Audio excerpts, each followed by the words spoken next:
ರಾಘವ ರಾಘವ ರಾಕ್ಷಸಶತ್ರು ಮಾರುತಿವಲ್ಲಭ ಜಾನಕೀಕಾಂತ ನಮಸ್ತೆ ಪ್ರಾಣೇಶ ಪ್ರಣತವಿಭವಾಯಾವ ನಿಮಗಾಃ ನಮಃ ಸ್ವಾಮಿನ್ ರಾಮಪ್ರಿಯತಮ ಹನುಮನ್ ಗುರುಗುಣ ನಮಸ್ತುಭ್ಯಂ ಭೀಮ ಪ್ರಬಲತಮ ಕೃಷ್ಣೇಷ್ಟ ಭಗವನ್ ನಮಃ ಶ್ರೀಮನ್ಮಧ್ವ ಪ್ರದಿಶ ಸುದೃಶನ್ನೋ ಜಯ ಜಯ ತಪೋ ವಿದ್ಯಾ ವಿರಕ್ತ್ಯಾದಿ ಸದ್ಗುಣೌಘಾಕರಾನಹಂ ವಾದಿರಾಜಗುರೂನ್ ವಂದೇ ಹಯಗ್ರೀವ ಪದಾಶ್ರಯಾನ್ ಮೂಕೋಪಿ ಯತ್ಪ್ರಸಾದೇನ ಮುಕುಂದಶಯನಾಯತೆ ರಾಜರಾಜಾಯತೆ ರಿಕ್ತಾಃ ರಾಘವೇಂದ್ರಂ ತಮಾಶ್ರಯೇ ಬ್ರಹ್ಮಚರ್ಯ ಹರಿಪ್ರೀತಿ ಸುವಿದ್ಯಾವಾದಶಾಲಿನಾಃ ಇಷ್ಟದಾನ್ ಕಷ್ಟಹರ್ತॄನ್ನಃ ವಿದ್ಯಾಮಾನ್ಯಾನ್ ಮುನೀನ್ ನುಮಃ. ಸಮಸ್ತ ಗುರುಭ್ಯೋ ನಮಃ.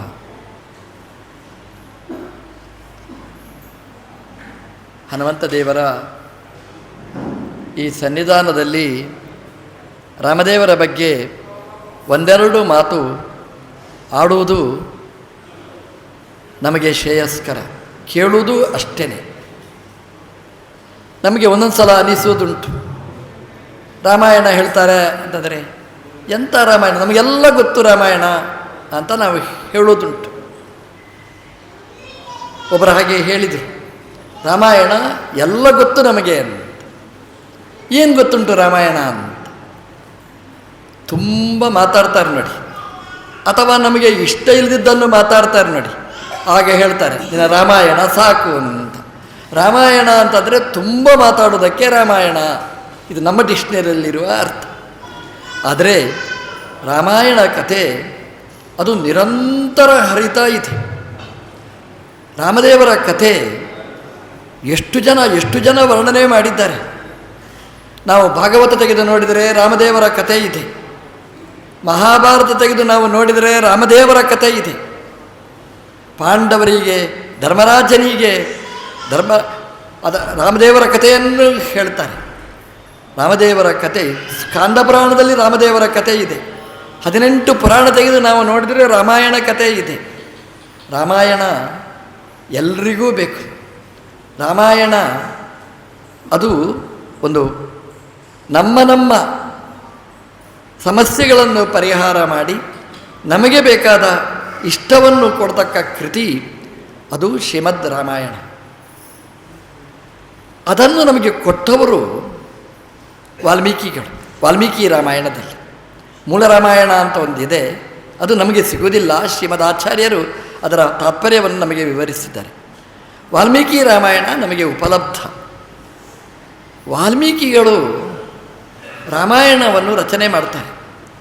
ವಾಲ್ಮೀಕಿಗಳು ರಾಮಾಯಣದ ಒಂದು ಪಾತ್ರಧಾರಿಗಳೂ ಹೌದು, ರಾಮಾಯಣವನ್ನು ರಚನೆ ಮಾಡಿದವರೂ ಹೌದು.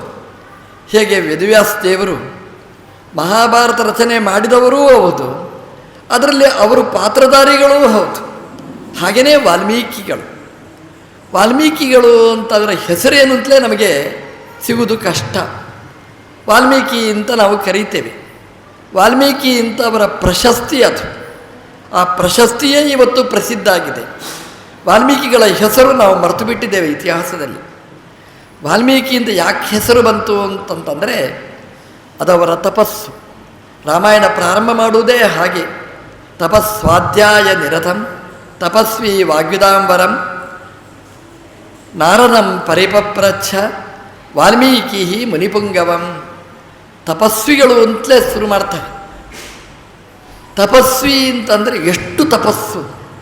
ಸಾಮಾನ್ಯವಾಗಿ ನಮಗೆ ಒಂದು 10 ಗಾಯತ್ರಿ 10 ಕೃಷ್ಣ ಮಂತ್ರ ಜಪ ಮಾಡಿದರೆ ಭಾರೀ ತಪಸ್ಸು ಮಾಡಿದ್ದಾರೆ ಅಂತ ನಾವು ಹೇಳ್ತೇವೆ. ನಾವು ತಪಸ್ಸು ಅಂತ ಯಾವುದನ್ನು ಹೇಳ್ತಾರೆ ಅಂತಂದರೆ, ಯಾವುದರಿಂದ ನಾವು ನಮ್ಮನ್ನು ಮರೆತು ನಮ್ಮನ್ನು ಸಮರ್ಪಣೆ ಮಾಡಿ ನಾವು ದೇವರ ಅನುಗ್ರಹಕ್ಕೆ ನಾವು ಪಾತ್ರರಾಗ್ತೇವೆ, ಅದನ್ನು ತಪಸ್ಸು ಅಂತ ಕರೀತಾರೆ. ವಾಲ್ಮೀಕಿಗಳು ಹಾಗೇನೆ. ಅವರ ತಪಸ್ಸು ಎಷ್ಟು ಅನ್ನೋದಕ್ಕೆ ಅವರ ಪ್ರಶಸ್ತಿಯೇ ಇದು ಉದಾಹರಣೆ. ಅವರು ಜಪ ಮಾಡಿದರು, ತಪಸ್ಸು ಮಾಡಿದರು. ತಪಸ್ಸಿನಲ್ಲಿ 2 ಅಂಶ. ಒಂದು ಹೊಟ್ಟೆ, ಅದಕ್ಕೇನು ಕೆಲಸ ಇರುವುದಿಲ್ಲ. ಕೆಲಸ ಇರುವುದು ಮನಸ್ಸಿಗೆ ಮಾತ್ರ. ನಮಗೆ ತಿರುಗಮುರುಗ, ಮನಸ್ಸಿಗೆ ಕೆಲಸ ಇಲ್ಲ, ನಿಶ್ಚಯಷ್ಟೇ, ಹೊಟ್ಟೆಗೆ ಮಾತ್ರ ಕೆಲಸ. ವಾಲ್ಮೀಕಿಗಳು ಹಾಗಲ್ಲ, ಅವರು ತಪಸ್ಸು ಮಾಡಿದರು.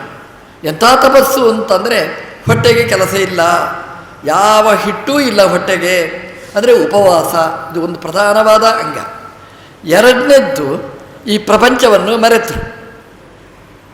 ಮನಸ್ಸಿಗೇ ಕೆಲಸ, ನಿರಂತರ ದೇವರನ್ನು ಚಿಂತನೆ ಮಾಡಿದರು.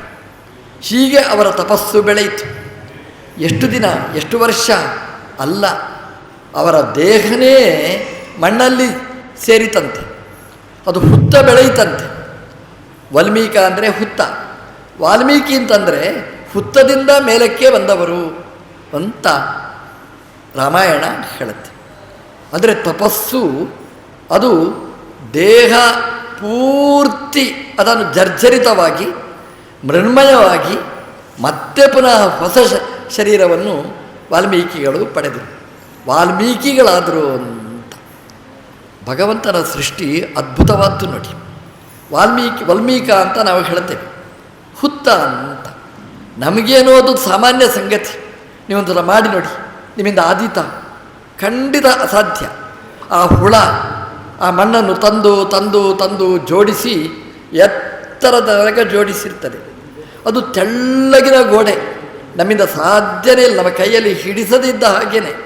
ಅದರ ಒಳಗೆ ಹಾವು ಚೇಳು ಎಲ್ಲ ವಾಸ ಮಾಡಬಹುದು. ಅಂತಹ ಒಂದು ಹುತ್ತವನ್ನು ನಿರ್ಮಾಣ ಮಾಡ್ತದೆ. ಇದು ದೇವರ ಸೃಷ್ಟಿಗೆ ಇದೊಂದು ಉದಾಹರಣೆ. ಭಗವಂತ ಯಾರ್ಯಾರಲ್ಲಿ ನಿಂತು ಏನೇನು ಮಾಡಿಸ್ತಾನೆ ಎಂಬುದಕ್ಕೆ ಇದೊಂದು ಉದಾಹರಣೆ. ಆ ಹುಳದಲ್ಲಿ ಕೂತು ಇದನ್ನು ಹುತ್ತವನ್ನು ನಿರ್ಮಾಣ ಮಾಡ್ತಾನೆ. ನಮ್ಮ ಇಂಜಿನಿಯರ್ ಮುಂದೆ ಚಾಲೆಂಜ್, ಇವತ್ತೆಲ್ಲ ಎಷ್ಟು ಓದ್ತಾರೆ, ಓದಿದವರಿಗೊಂದು ಚಾಲೆಂಜ್, ನಮಗೊಂದು ಹುತ್ತ ಮಾಡಿಕೊಡಿ. ನಾವು ಹುತ್ತ ಆಗಿಬಿಡ್ತೇವೆ ಹೊರತು ಹುತ್ತ ಮಾಡಿಕೊಡಲಿಕ್ಕೆ ನಮ್ಮಿಂದ ಆಗುವುದಿಲ್ಲ. ಆ ಹುಳಕ್ಕೆ ಮಾತ್ರ ಶಕ್ತಿ. ದೇವರು ಎಂತೆಂಥವರಲ್ಲಿ ಕೂತು ಏನೇನು ಮಾಡಿಸ್ತಾನೆ ಎಂಬುದಕ್ಕೆ ಇದೊಂದು ಉದಾಹರಣೆ. ಆ ಹುತ್ತವನ್ನು ತಯಾರು ಮಾಡಿದ. ವಾಲ್ಮೀಕಿಗಳು ಮಣ್ಣಾದರು, ಅವರಿಗೆ ಮತ್ತೊಂದು ಶರೀರ ಬಂತು. ದೇವರು ಹೇಳ್ತಾನೆ, ಈ ಹುಳ ಹುತ್ತವನ್ನು ಹೇಗೆ ತಯಾರು ಮಾಡಿತ್ತೋ ಅದೇ ರೀತಿ ವಾಲ್ಮೀಕಿಗಳಿಗೆ ನಾನು ಶರೀರವನ್ನು ಮಾಡಿಕೊಟ್ಟೆ, ದಿವ್ಯವಾದ ಶರೀರ. ಆ ಶರೀರದಿಂದ ಮತ್ತೆ ತಪಸ್ಸು ಮಾಡಿ ಅವರು ಈ ವಾಲ್ಮೀಕಿ ರಾಮಾಯಣವನ್ನು ನಮಗೆ ಕೊಟ್ಟರು. ನಾರದರು ಬರ್ತಾರೆ ವಾಲ್ಮೀಕಿಗಳ ಹತ್ರ. ಇಬ್ಬರು ತಪಸ್ವಿಗಳು, ಇಬ್ಬರು ವಾಗ್ವಿದಾಂಬರಂ, ಒಳ್ಳೆಯ ವಾಗ್ಮಿಗಳು, ಇಬ್ಬರು ಒಟ್ಟು ಸೇರ್ತಾರೆ. ಇಬ್ಬರು ತಪಸ್ವಿಗಳು, ಇಬ್ಬರು ಲೋಕ ಕಂಟಕರು ಸೇರಿದರೆ ಲೋಕನಾಶ ಆಗಿ ಬಿಡ್ತದೆ. ಇಬ್ಬರು ಲೋಕಕ್ಷೇಮಕರರು ಸೇರಿದರೆ ಒಂದು ರಾಮಾಯಣ ತಯಾರಾಗುತ್ತೆ. ಇಬ್ಬರು ತಪಸ್ವಿಗಳು, ಒಬ್ಬರು ಪ್ರಶ್ನೆ ಕೇಳುವುದು, ಒಬ್ಬರು ಉತ್ತರ ಹೇಳೋದು. ವಾಲ್ಮೀಕಿಗಳು ನಾರದರ ಹತ್ರ ಪ್ರಶ್ನೆ ಕೇಳ್ತಾರೆ, ವಾಗ್ವಿದಾಂಬರಂ ಪಪ್ರಚ್ಛ ಕೇಳ್ತಾರೆ. ಧರ್ಮ ಒಂದು ಮೂರ್ತಿಮತ್ತಾದ್ದು ನಾವು ನೋಡಬೇಕು, ಅದರ ಬಗ್ಗೆ ನೀವು ಹೇಳಿ. ಎಲ್ಲ ಗುಣಗಳು ತುಂಬಿರಬೇಕು ಅಂಥದ್ದು ಒಂದು ವ್ಯಕ್ತಿಯನ್ನು ನಮಗೆ ತೋರಿಸಿಕೊಡಿ, ದೋಷನೇ ಇರಬಾರ್ದು ಅಂಥವರನ್ನು ತೋರಿಸಿಕೊಡಿ ಅಂತ ಹೇಳಿದರೆ, ನಾರದರ ಕಣ್ಣ ಮುಂದೆ ಬಂದದ್ದು ಅದು ರಾಮದೇವರನ್ನು ಪರಿಚಯ ಮಾಡಿಸಿಕೊಡ್ತಾರೆ. ವಾಲ್ಮೀಕಿಗಳು ಉಪಾಸನೆ ಮಾಡಿದ್ದೂ ರಾಮನನ್ನು, ನಾರದರು ಹೇಳಿದ್ದೂ ರಾಮಾಯಣವನ್ನು. ಹಾಗಾಗಿ ಇಬ್ಬರು ತಪಸ್ವಿಗಳ ಮಧ್ಯದಲ್ಲಿ ಸಿಕ್ಕಿರತಕ್ಕಂತಹ ಗ್ರಂಥ ರಾಮಾಯಣ.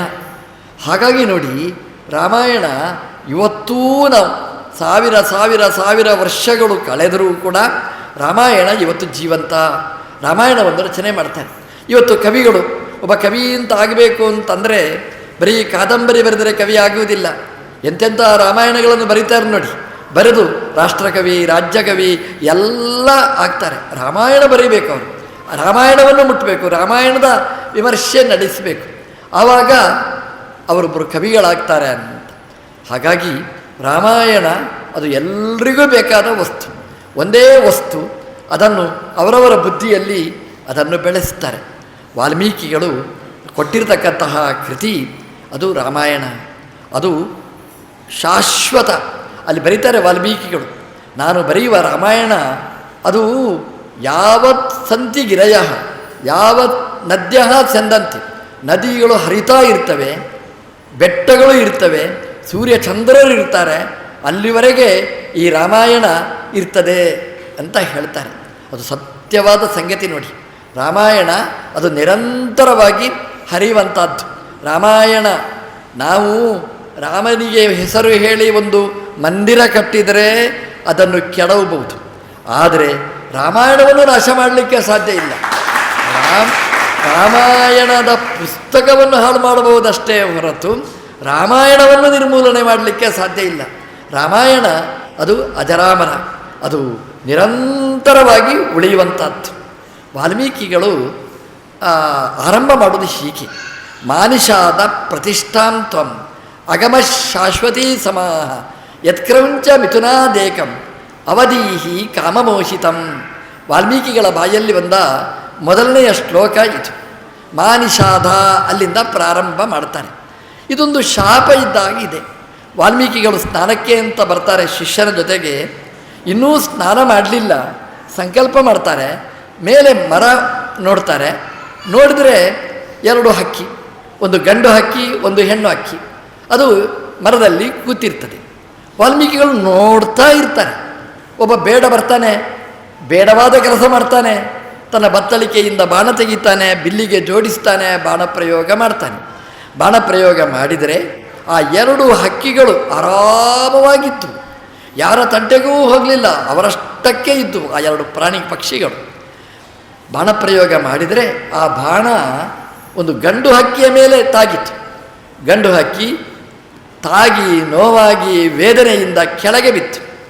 ಗಂಡು ಹಕ್ಕಿ ವಿಲವಿಲ ಅಂತ ಒದ್ದಾಡ್ತಾ ಇದೆ. ಹೆಣ್ಣು ಹಕ್ಕಿ ಅದನ್ನು ನೋಡ್ತಾ ಇರ್ತದೆ. ಆ ಹೆಣ್ಣು ಹಕ್ಕಿ ನೋಡ್ತಾ ಇರುವಾಗಲೇ ಗಂಡು ಹಕ್ಕಿ ತನ್ನ ಪ್ರಾಣವನ್ನು ಕಳಕೊಂಡಿತು. ವಾಲ್ಮೀಕಿಗಳಿಗೆ ತಡ್ಕೊಳ್ಳಿಕ್ಕಾಗಲಿಲ್ಲ ಅಂತ ಅವರ ಬಾಯಲ್ಲಿ ಬಂದ ಉದ್ಗಾರ ಇದು, ನಿಷಾದ. ನಿಷಾದ ಅಂತಂದರೆ ಸಂಹಾರ ಮಾಡುವವ, ನಿಷಾದಯತಿ, ಸಂಹಾರ ಮಾಡತಕ್ಕಂತಹ ಬೇಡ.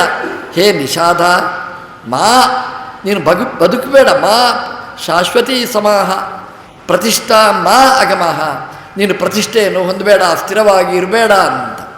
ಯಾಕೆ ಅಂತಂದರೆ ನೀನು ಬದುಕಿದರೆ ಒಳ್ಳೆಯವರು ಬದುಕಲಿಕ್ಕೆ ಸಾಧ್ಯ ಇಲ್ಲ. ಒಂದು ಕುಟುಂಬ ಅದು ಬದುಕಬೇಕು, ನೀನು ಇದ್ದರೆ ಆ ಕುಟುಂಬ ಸತ್ತು ಹೋಗ್ತದೆ. ಯಾಕೆ ಅಂತಂದರೆ ನೀನು ಮಾಡಿದ ಕೆಲಸ ಏನು? ನೀನು ಬಾಣ ಪ್ರಯೋಗ ಮಾಡಿದಿ, ಗಂಡನ್ನು ಕೊಂದಿ, ಹೆಣ್ಣನ್ನು ಉಳಿಸಿದಿ. ಒಂದೋ ಎರಡನ್ನೂ ಕೊಲ್ಲಬೇಕಿತ್ತು, ಒಂದೋ ಎರಡನ್ನೂ ಉಳಿಸಬೇಕಿತ್ತು. ಒಂದನ್ನು ಸಂಹಾರ ಮಾಡಿದಿ, ಒಂದನ್ನು ಉಳಿಸಿದ್ದಿ. ಇದು ಮಾಡಿದ ಕೆಟ್ಟ ಕೆಲಸ ನೀನು. ಹೇ ನಿಷಾದ, ಮಾ ನಿಷಾದ ಪ್ರತಿಷ್ಠಾಂ ತ್ವಂ ಮಾ ಅಗಮಃ, ನೀನು ಪ್ರತಿಷ್ಠೆಯನ್ನು ಹೊಂದಬೇಡ. ಯಾಕೆ ಅಂತಂದರೆ ಕ್ರೌಂಚ ಮಿಥುನದಲ್ಲಿ 2 ಹಕ್ಕಿಯ ಆ ಜೋಡಿಯಲ್ಲಿ ಕಾಮಮೋಹಿತವಾದ ಒಂದು ಹಕ್ಕಿಯನ್ನು ನೀನು ಸಂಹಾರ ಮಾಡಿದ್ದಿ. ಆದ್ದರಿಂದ ನೀನು ಬದುಕಬೇಡ. ಮೇಲ್ನೋಟಕ್ಕೆ ಇದೊಂದು ಶಾಪ. ಅಂದರೆ ಏನು ಶಾಪ ಅಂತಂದರೆ, ಒಂದು ಕುಟುಂಬದಲ್ಲಿ ಗಂಡ ಹೆಂಡತಿಯ ಮಧ್ಯದಲ್ಲಿ ಪ್ರವೇಶ ಮಾಡಿ ಅವರಿಗೆ ಬತ್ತಿ ಇಟ್ಟು ಆ ಕುಟುಂಬ ಒಡೆಯುವಂತಹ ಕೆಲಸ ಮಾಡುವವ ನೀನು ಬದುಕಬೇಡ ಅಂತ ಕೊಳಿತು. ಕೆಲವರಿಗೊಂದು ಚಾಳಿ, ಇವರು ಹೇಳಿದ್ದನ್ನು ಅಲ್ಲಿ ಬತ್ತಿ ಇಡೋದು, ಅಲ್ಲಿ ಹೇಳಿದ್ದನ್ನು ಇಲ್ಲಿ ಹೇಳೋದು, ಇಬ್ಬರಿಗೂ ಅಲ್ಲಿ ದಗದಗ ಅಂತ ಉರಿದಾಗ ಖುಷಿ ಪಡೋದು. ವಾಲ್ಮೀಕಿಗಳು ಹೇಳಿದರು, ಇಂತಹ ಕುಟುಂಬ ಇದು ಬದುಕಬಾರದು. ಒಂದು ಮನೆ ಚೆನ್ನಾಗಿರಬೇಕು, ಆರಾಮವಾಗಿರಬೇಕು. ವಾಲ್ಮೀಕಿಗಳು ಈ ಶ್ಲೋಕವನ್ನು ಸಲ ಅನುಸಂಧಾನ ಮಾಡ್ತಾರೆ. ಅವರಿಗೇ ಖುಷಿ ಕೊಟ್ಟಿತು. ಯಾಕೆಂದರೆ ಅವರು ಮಾಡಿದ ಶ್ಲೋಕ ಅಲ್ಲ, ಅವರ ಬಾಯಿಯಿಂದ ಬಂದ ಶ್ಲೋಕ. ಈ ಶ್ಲೋಕ ಏನು ಹೇಳುತ್ತೆ ಅಂತಂದರೆ ರಾಮಾಯಣದ ವಿಷಯವನ್ನು ವಿವರಿಸ್ತದೆ. ರಾಮಾಯಣ ಅಂದರೆ ಏನು? ಒಟ್ಟಿಗೆ ಇಷ್ಟೇ ಇರುವುದು. ಏನಿದೆ ಅಂತಂದರೆ ಗಂಡ ಹೆಂಡತಿ ಇಬ್ಬರಲ್ಲಿ ಗಂಡನನ್ನು ಕೊಲ್ತಾರೆ, ಹೆಂಡತಿಯನ್ನು ಉಳಿಸ್ತಾರೆ, ವಿಲವಿಲ ಅಂತ ಒದ್ದಾಡ್ತಾರೆ. ಹೌದು ನೋಡಿ, ನಾವು ಕಿಷ್ಕಿಂಧಾಕಾಂಡಕ್ಕೆ ಹೋದರೆ ತಾರೆ ಮತ್ತು ವಾಲಿ, ರಾಮದೇವರು ಬಾಣ ಪ್ರಯೋಗ ಮಾಡ್ತಾರೆ, ತಾರೆಯನ್ನು ಉಳಿಸ್ತಾರೆ, ವಾಲಿಯನ್ನು ಕೊಲ್ತಾರೆ. ಕ್ರೌಂಚ ಮಿಥುನಾತಿ ಏಕಂ, ಕ್ರೌಂಚ ಮಿಥುನದಲ್ಲಿ ಒಂದನ್ನು ಸಂಹಾರ ಮಾಡ್ತಾರೆ, ಒಂದನ್ನು ಉಳಿಸ್ತಾರೆ. ಇನ್ನೂ ಮುಂದುವರಿದರೆ ಲಂಕೆಗೆ ಹೋದರೆ ಮಂಡೋದರಿ ರಾವಣ ಇಬ್ಬರಲ್ಲಿ ರಾವಣನನ್ನು ಸಂಹಾರ ಮಾಡ್ತಾರೆ, ಮಂಡೋದರಿಯನ್ನು ಉಳಿಸ್ತಾರೆ. ಕಾಮಮೋಹಿತರಾದಂತಹ ರಾವಣ ಕುಂಭಕರ್ಣಾದಿಗಳನ್ನು ಸಂಹಾರ ಮಾಡಿ ಅವರ ಹೆಣ್ಮಕ್ಕಳನ್ನು ಉಳಿಸ್ತಾನೆ. ಇದು ರಾಮಾಯಣದ ಒಟ್ಟು ಸಾರ. ಅಯೋಧ್ಯೆಗೆ ಬಂದರೆ ಅಲ್ಲಿಯೂ ಹಾಗೆಯೇ ದಶರಥ 3 ಜನ ಹೆಣ್ಮಕ್ಕಳು. 3 ಜನ ಹೆಣ್ಮಕ್ಕಳನ್ನು ಉಳಿಸ್ತಾನೆ, ದಶರಥನನ್ನು ಸಂಹಾರ ಮಾಡ್ತಾನೆ. ರಾಮ, ಎಂಥ ಕೆಲಸ ನೀನು ಮಾಡ್ತೀ ಅಂತ ಇಡೀ ರಾಮಾಯಣಕ್ಕೆ ಬೇಕಾದ ವಸ್ತು ಆಯಿತು. ಹಾಗಾದರೆ ವಾಲ್ಮೀಕಿಗಳ ಚಿಂತನೆ ಏನದು? 2ರಲ್ಲಿ ಒಂದು ಉಳಿಬೇಕು, ಒಂದು ಸಂಹಾರ ಆಗಬೇಕು. ಇದೇನಿದು? ಹಾಗಾದರೆ ರಾಮನಿಗೆ ಶಾಪ ಕೊಟ್ಟರ? ರಾಮ ನೀನು ಹಾಗೆ ಮಾಡಿದ್ದಿ, ಗಂಡು ಹೆಣ್ಣಿನಲ್ಲಿ ಒಬ್ಬ ಉಳಿಬೇಕು, ಒಬ್ಬ ನಾಶ ಆಗಬೇಕು ಅಂತ. ಆ ಶ್ಲೋಕ ಎಷ್ಟು ಚೆನ್ನಾಗಿದೆ ನೋಡಿ. ಅದು ಮಾ ಅಂದರೆ ನೆಗೆಟಿವ್ ಮೀನಿಂಗ್ ಕೊಡುತ್ತೆ. ಅಮಾನೋನ ಪ್ರತಿಷೇಧೆ ಅಂತ. ಮಾ ಎಂಬುದಕ್ಕೆ ಲಕ್ಷ್ಮೀ ಅಂತಲೂ ಅರ್ಥ ಇದೆ. ಮಾ ನಿಷಾದ ಅಂತ ನಾವು ಒಟ್ಟಿಗೆ ಓದಿದರೆ ಲಕ್ಷ್ಮೀಪತಿಯಾದ ಭಗವಂತ, ಸೀತಾಪತಿಯಾದ ರಾಮಚಂದ್ರ. ಮಾ ನಿಷಾದ ಅಂತಂದರೆ, ನಿಷಾದ ಅಂತಂದರೆ ಅಲ್ಲ ಇದು. ಮಾ ಲಕ್ಷ್ಮೀದೇವಿ ಯತ್ರ ನಿಷೀದತಿ ಸಹ ಮಾನಿಷಾದ. ಲಕ್ಷ್ಮೀದೇವಿ ಎಲ್ಲಿ ಕೂತಿದ್ದಾಳೆ? ಭಗವಂತನ ವಕ್ಷಸ್ಥಳದಲ್ಲಿ ಬಂದು ಕೂತಿದ್ದಾಳೆ. ಮಾನಿಷಾದ ಅಂದರೆ ಲಕ್ಷ್ಮೀಪತಿಯಾದ ಸೀತಾಪತಿಯಾದ ರಾಮಚಂದ್ರ. ಮಾನಿಷಾದ ಶ್ರೀನಿವಾಸ. ತ್ವಂ ಪ್ರತಿಷ್ಠಾಂ ಅಗಮಃ, ನೀನು ಪ್ರತಿಷ್ಠೆಯನ್ನು ಹೊಂದಿದ್ದಿ. ನೀನು ಯಾವಾಗಲೂ ಪ್ರತಿಷ್ಠಿತನೇ, ನೀನು ಚಂಚಲ ಅಲ್ಲ. ನೀನು ಯಾಕೆ ಅಂತಂದರೆ, ನೀನು ಮಾಡಿದ ಕೆಲಸ ಏನು ಅಂತಂದರೆ, ಯತ್ ಕ್ರೌಂಚ ಮಿಥುನಾತ್ ಅವಧೀಹಿ ಏಕಂ ಕಾಮಮೋಹಿತಂ. ಒಂದು ಹಕ್ಕಿ ಅಲ್ಲ, ಒಂದನ್ನು ಸಂಹಾರ ಮಾಡಿದ್ದಿ. ಯಾವುದು ಸಾಯಬೇಕೋ ಅದನ್ನು ಸಾಯಿಸಿದ್ದಿ, ಯಾವುದು ಉಳಿಸಬೇಕೋ ಅದನ್ನು ಉಳಿಸಿದ್ದಿ. ಹಾಗೆ ನೀನು ಪ್ರತಿಷ್ಠಾಂ ಅಗಮಃ, ಪ್ರತಿಷ್ಠೆಯನ್ನು ಹೊಂದುವಂತ ವಾಲ್ಮೀಕಿಗಳು ಸ್ತೋತ್ರ ಮಾಡಿದ್ದಾರೆ ರಾಮದೇವರನ್ನು. ನಾವು ರಾಮದೇವರಲ್ಲಿ ಮಾಡುವ ಪ್ರಾರ್ಥನೆ ಏನು ಅಂತಂದರೆ, ಮಾನಿಷಾದ ಲಕ್ಷ್ಮೀಪತಿಯಾದ ಭಗವಂತ, ನೀನು ಪ್ರತಿಷ್ಠಿತನಾಗಬೇಕು. ಅಯೋಧ್ಯೆಯಲ್ಲಿ ಮಾತ್ರ ಅಲ್ಲ, ನೀನು ಚಿಂತನವೇಳಿಯಲ್ಲಿಯೂ ನೀನು ಪ್ರತಿಷ್ಠಿತನಾಗಬೇಕು. ನಿಮ್ಮೆಲ್ಲರ ಒಳಗೂ ನೀನು ಪ್ರತಿಷ್ಠಿತನಾಗಬೇಕು. ಪ್ರತಿಷ್ಠೆಯನ್ನು ನೀನು ಹೊಂದಬೇಕು. ಎಲ್ಲರ ಹೃದಯದಲ್ಲಿಯೂ ನೀನು ಪ್ರತಿಷ್ಠೆಯನ್ನು ಹೊಂದಬೇಕು ಅಂತ ಮಾಡಬೇಕಾದ ಕೆಲಸ ಏನು? ಯತ್ ಕ್ರೌಂಚ ಮಿಥುನಾತ್. ಕ್ರೌಂಚ ಮಿಥುನ ಅಂತಂದರೆ 2 ಹಾರುವ 2 ಹಕ್ಕಿಗಳು. ಉಪನಿಷತ್ತಲ್ಲಿ 2 ಹಕ್ಕಿಗಳು ಅಂತಂದರೆ ಜೀವಾತ್ಮ ಪರಮಾತ್ಮ. ದ್ವಾ ಸುಪರ್ಣ ಸಯುಜ ಸಕಾಯ ಸಮಾನಂ ವೃಕ್ಷಂ ಪರಿಷಸ್ವ ಜಾತೆ. 2 ಹಕ್ಕಿಗಳು. ಒಂದು ವೃಕ್ಷ. ವೃಕ್ಷ ಅಂದರೆ ಈ ಶರೀರ. ಈ ಶರೀರ ಎಂಬ ಒಂದು ವೃಕ್ಷದಲ್ಲಿ 2 ಹಕ್ಕಿಗಳು. ಒಂದು ಹೆಣ್ಣು ಹಕ್ಕಿ, ಒಂದು ಗಂಡು ಹಕ್ಕಿ. ಗಂಡು ಹಕ್ಕಿ ಅಂತಂದರೆ ಅದು ಉಪಜೀವ್ಯವಾದ ಹಕ್ಕಿ. ಅದು ಯಾವುದಾದರೆ ಭಗವಂತ, ಅವನು ಉಪಜೀವ್ಯವಾದ ಗಂಡು ಹಕ್ಕಿ. ಹೆಣ್ಣು ಹಕ್ಕಿ ಅಂದರೆ ಈ ಜೀವ, ದೇವರನ್ನು ಉಪಜೀವನೆ ಮಾಡಿಕೊಂಡು ಬದುಕುವವ. ದೇವರು ಏನು ಮಾಡ್ತೀನಿ ನೀನು ಅಂತಂದರೆ, ನಮ್ಮಲ್ಲಿ ನಾವು ಎಲ್ಲಿ ನೋಡಿದರೂ 2 ಹಕ್ಕಿಗಳಿವೆ. ಅದರಲ್ಲಿ ಒಂದು ಹಕ್ಕಿಗೆ ಬಾಣಪ್ರಯೋಗ ಮಾಡಿ, ದೇವರು ಎಂಬಂತಹ ಒಂದು ಹಕ್ಕಿಗೆ ಬಾಣಪ್ರಯೋಗ ಮಾಡಿ ನಾವು ಕೊಲ್ತೇವೆ ಅಂದರೆ ನಮ್ಮ ಪಾಲಿಗೆ ದೇವರು ಸತ್ತಿದ್ದಾರೆ, ನಮ್ಮ ಪಾಲಿಗೆ ದೇವರನ್ನು ನಾವು ನಂಬುವುದಿಲ್ಲ, ದೇವರ ಮೇಲೆ ವಿಶ್ವಾಸ ಇಲ್ಲ ಅಂತ ಹೀಗಿದೆ. ಏನಾಗಬೇಕು ಅಂತಂದರೆ, ರಾಮಾಯಣ ಸ್ವಲ್ಪ ಬದಲಾವಣೆ ಆಗಬೇಕು. ಏನು ಬದಲಾವಣೆ ಆಗಬೇಕು ಅಂತಂದರೆ, ಆ ಹೆಣ್ಣು ಹಕ್ಕಿಗೆ ಬಾಣಪ್ರಯೋಗ ಮಾಡಬಾರದು. ಎಲ್ಲಿ ಬಾಣಪ್ರಯೋಗ ಮಾಡಬೇಕು ಅಂತಂದರೆ, ಆ ಹೆಣ್ಣು ಹಕ್ಕಿಯಲ್ಲಿ ಇರತಕ್ಕಂತಹ ಆ ಕೆಟ್ಟ ಚಿಂತನೆ ಏನಿದೆ, ನನ್ನ ಸ್ವಾಮಿ ದೇವರು ಅನ್ನುವಂತಹ ಚಿಂತನೆ ಅದು ಇಲ್ಲದೆ, ದೇವರೇ ಇಲ್ಲ ಅನ್ನುವಂತಹ ನಾಸ್ತಿಕ್ಯ ಚಿಂತನೆ ಏನಿದೆ, ಆ ಹೆಣ್ಣು ಹಕ್ಕಿಯಲ್ಲಿ ನಾವು ಮಾನಿಷಾದನ ಹತ್ರ, ದೇವರ ಹತ್ರ ನಾವು ಹೇಳಬೇಕಾದ್ದು, ಸ್ವಾಮಿ ನೀನು ಬಾಣಪ್ರಯೋಗ ಮಾಡಬೇಕು.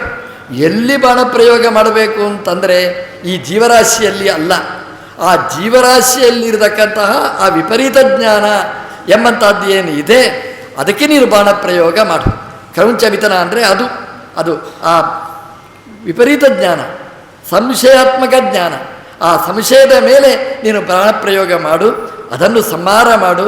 ಅಂದರೆ ಅದು ಆ ವಿಪರೀತ ಜ್ಞಾನ, ಸಂಶಯ, ಭ್ರಾಂತಿ ಅದು ಬಾಣದಿಂದ ನಷ್ಟ ಆದರೆ ಭಗವಂತನ ಸರ್ವೋತ್ತಮತ್ವ ಜ್ಞಾನ, ಭಗವಂತನ ಸಕಲ ಗುಣಪರಿಪೂರ್ಣತ್ವ ಜ್ಞಾನ, ಭಗವಂತನ ಆದರ್ಶಗಳು, ಭಗವಂತನ ನಿಯಾಮಕತ್ವ, ಅದರ ಚಿಂತನೆ ನಮಗೆ ಬರಬೇಕು ಅಂತ ನಾವು ದೇವರ ಹತ್ರ ಹೇಳಬೇಕಂತೆ.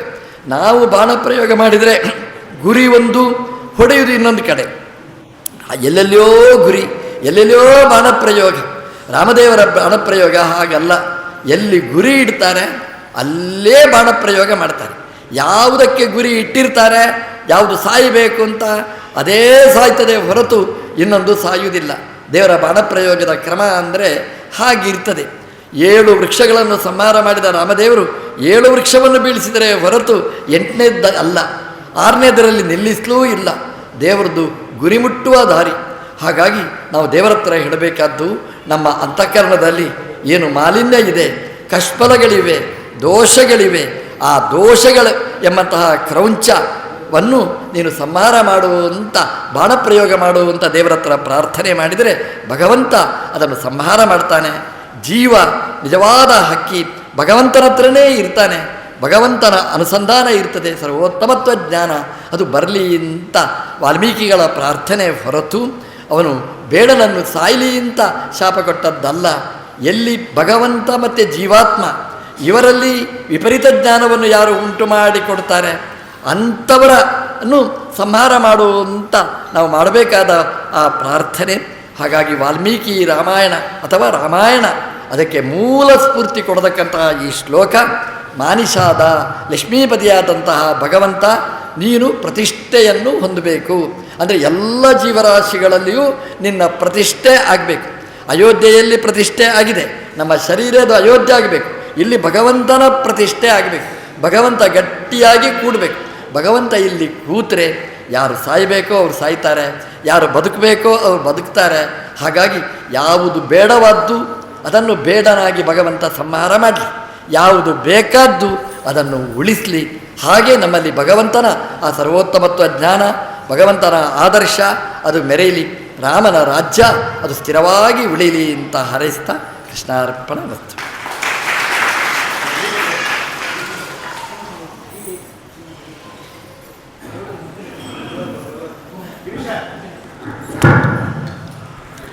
ಹರೇ ಶ್ರೀನಿವಾಸ.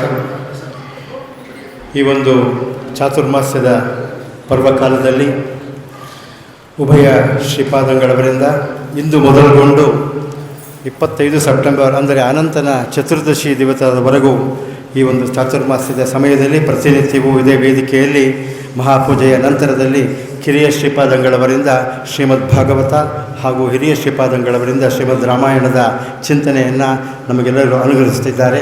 ನಿಮ್ಮೆಲ್ಲರ ಪರವಾಗಿ ಉಭಯ ಶ್ರೀಪಾದಂಗಳವರಿಗೆ ಅನಂತ ಧನ್ಯವಾದಗಳನ್ನು ಹೇಳ್ತಾ ಒಂದೆರಡು ವಿಚಾರಗಳನ್ನು ಹೇಳ್ತೀನಿ. ಇಲ್ಲಿ ನೀವು ನೋಡ್ತಾ ಇದ್ದೀರಿ 3 ಮಂಟಪಗಳಿದೆ. ಅದರಲ್ಲಿ ಮುಖ್ಯವಾಗಿ ಎಡಭಾಗದಲ್ಲಿ ಇರತಕ್ಕಂತಹದ್ದು ಇದು ರಘುಮಾನ್ಯ ತೀರ್ಥರು ಅವರು ರಾಮೋತ್ಸವದ ಸಮಯದಲ್ಲಿ ರಾಮದೇವರಿಗೆ ಅರ್ಪಣೆ ಮಾಡಿದಂತಹ ಒಂದು ಮಂಟಪ. ರಘುಮಾನ್ಯ ತೀರ್ಥರು ಅಂದರೆ ಅವರ ಮೂಲ ಬೃಂದಾವನ ಘಟಿಕಾಚಲದಲ್ಲಿ ಶೋಲಿಂಗರ್ ಅಂತ ಏನು ಕೇಳ್ತೇವೆ ನಾವು, ಚಿತ್ತೂರು ಡಿಸ್ಟ್ರಿಕ್ಟ್ನಲ್ಲಿ ಇರತಕ್ಕಂತಹ ಶೋಲಿಂಗರ್ನಲ್ಲಿದ್ದೆ ರಘುಮಾನ್ಯ ತೀರ್ಥರು ರಾಮದೇವರಿಗೆ ಅರ್ಪಣೆ ಮಾಡಿದಂಥ ಒಂದು ಮಂಟಪ. ಅದನ್ನು ಸಾಯಂಕಾಲದ ತೊಟ್ಟಲು ಪೂಜೆಗೆ ಉಪಯೋಗಿಸ್ತಾರೆ. ಮಧ್ಯದಲ್ಲಿ ನೀವು ನೋಡ್ತಾ ಇರತಕ್ಕಂತಹ ಬೆಳ್ಳಿ ಮಂಟಪ 1993ರಲ್ಲಿ ಪರಮ ಪೂಜ್ಯ ಶ್ರೀಪಾದಂಗಳವರು ರಾಮದೇವರಿಗೆ ಅದನ್ನು ಅರ್ಪಣೆ ಮಾಡಿದ್ದಾರೆ. ಇತ್ತೀಚೆಗಷ್ಟೇ ಅಂದರೆ ಮೇ 2026ರಲ್ಲಿ ಶ್ರೀಪಾದಂಗಳವರು ತಮ್ಮ 18ನೇ ಸುಧಾಮಂಗಳವನ್ನು ಕುಂಭಕೋಣದಲ್ಲಿ ಮಾಡಿದರು. ಅಲ್ಲಿಯ ಒಂದು ವಿಶೇಷತೆ ಏನಂತಂದರೆ ಹೊಸದಾಗಿ ನಿರ್ಮಾಣವಾಗಿರ್ತಕ್ಕಂಥ ಈ ಒಂದು ಬಂಗಾರದ ಮಂಟಪವನ್ನು ರಾಮದೇವರಿಗೆ ಅರ್ಪಣೆ ಮಾಡಿದ್ದಾರೆ. ಹಾಗಾಗಿ ಅದು ಹೇಗೆ ಮಾಡಿದ್ದಾರೆ ಅಂತಂದರೆ ಎಲ್ಲರೂ ಭಕ್ತರು ಸೇರಿಸಿ ಕೊಟ್ಟಂತಹ ದೇಣಿಗೆ ಹಾಗೂ ಬಂಗಾರಗಳನ್ನು ಕಲೆ ಮಾಡಿ ಅದರಲ್ಲಿ ಮಾಡಿರ್ತಕ್ಕಂತಹ ಒಂದು ಮಂಟಪ ಅಂತ ಈ ಸಮಯದಲ್ಲಿ ತಿಳಿಸ್ತಾ, ಇನ್ನು ಮುಂದೆ ಶ್ರೀಪಾದಂಗಳವರಿಂದ ಎಲ್ಲರಿಗೂ ಕೂಡ ತೀರ್ಥ